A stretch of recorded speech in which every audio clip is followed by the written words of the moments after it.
అతను సాంకేతికతను సామాజికతను సమన్వయపరిచిన మహామేధావి.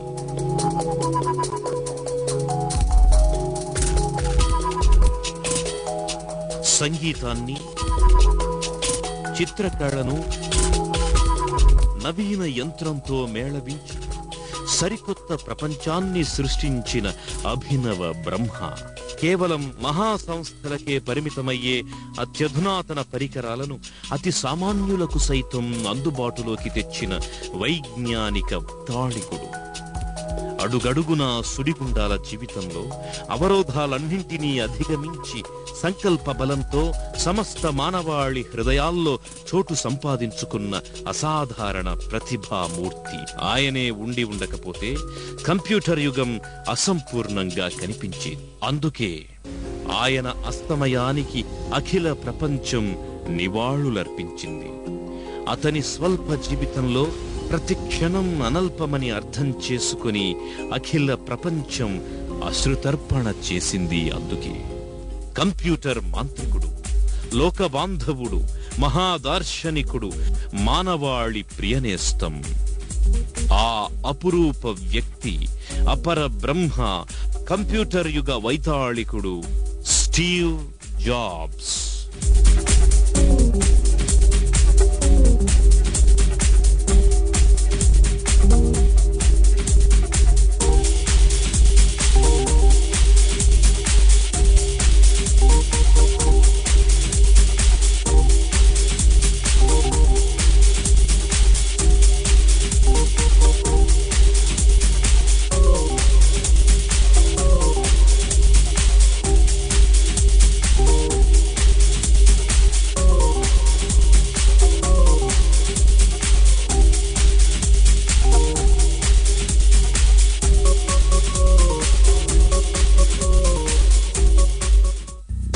కంప్యూటింగ్ అంటే లెక్కలు కట్టడం. వ్యాపారాలు, విజ్ఞాన పరిశోధనలు పెరిగే కొద్దీ సూక్ష్మాతి సూక్ష్మమైన లెక్కలు, మనుషుల శక్తికి మించిన లెక్కలు కట్టాల్సిన అవసరం ఏర్పడింది. అందుకోసమే కంప్యూటర్ పుట్టింది. మొదటి తరం కంప్యూటర్లు ఒక గది మొత్తం ఆక్రమించేవంటే ఆశ్చర్యం కలుగుతుంది. కానీ అది నిజం. అమెరికా వంటి దేశాల్లో, అది కూడా బహుళజాతి సంస్థలకే అవి పరిమితమై ఉండేవి. వాటిని పనిచేయించడం కోసం ఎన్నో మరలు మీటలు సాంకేతిక సమస్యలు. ఇదంతా 60వ దశకం నాటి మాట. అయితే ఆ పరిస్థితిని మార్చి కంప్యూటర్ను ప్రతి ఒక్కరి పరికరంగా ఇంటింటికి అందుబాటులోకి తెచ్చిన వ్యక్తి స్టీవ్ జాబ్స్.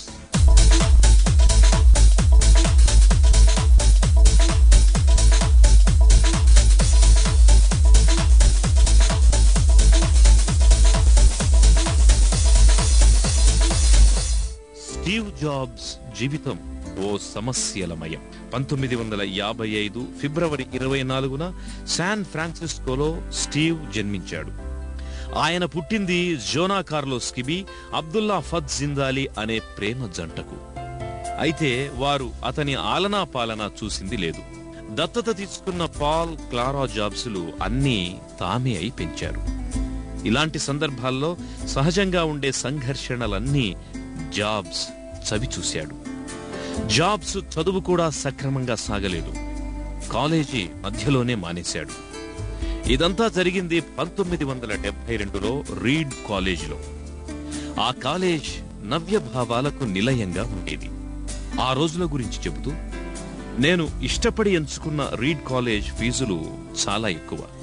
నా తల్లిదండ్రుల ఆదాయమంతా దానికే సరిపోయేది. ఇక నాకేమో ఆ చదువుకు అసలే విలువ లేదని అనిపించింది. కాలేజీకి వెళ్లడం మానుకున్నాను. ఏవో ఇష్టమైన కొన్ని క్లాసులకు మాత్రం వెళ్లి వస్తుండేవాణ్ణి. దీనికి జాబ్స్ ఎప్పుడూ విచారించకపోగా అది తన జీవితంలోనే తెలివైన నిర్ణయమని సంతోషించేవాడు. చిన్నతనంలో మాత్రం చాలా కష్టాలను ఎదుర్కొన్నాడు. స్నేహితుడి గదిలో ఉంటూ నేల మీదే పడుకునేవాడు. కోక్ తాగినప్పటికంటే ఆ బాటిళ్లు తిరిగి ఇచ్చి 4 రాళ్లు తీసుకున్నప్పుడు ఎక్కువ సంతోషించేవాడు. అదే అతనికి ఆహారాన్ని సంపాదించి పెట్టేది.